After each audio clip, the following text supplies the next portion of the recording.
Pangani oye!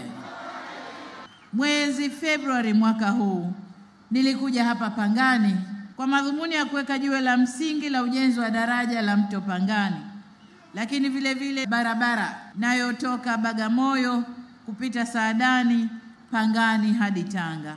Kwa muda mrefu wananchi wamekuwa wakisubiri barabara hii ambayo itakwenda kuondoshea adha ya kulazimika kuzunguka na kusafiri masafa marefu kwa kukosa muunganiko kati ya wilaya hizi mbili, Bagamoyo na huku Pangani.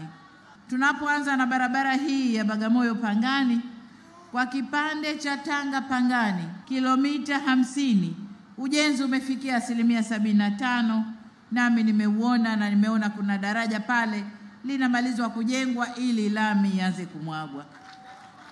Lakini pia kwa kipande cha Pangani Saadani Makurunge kilomita 95, ujenzi huu umefikia 50%, na daraja la mto Pangani nalo la mita 525 pamoja na barabara unganishi imefikia 62%.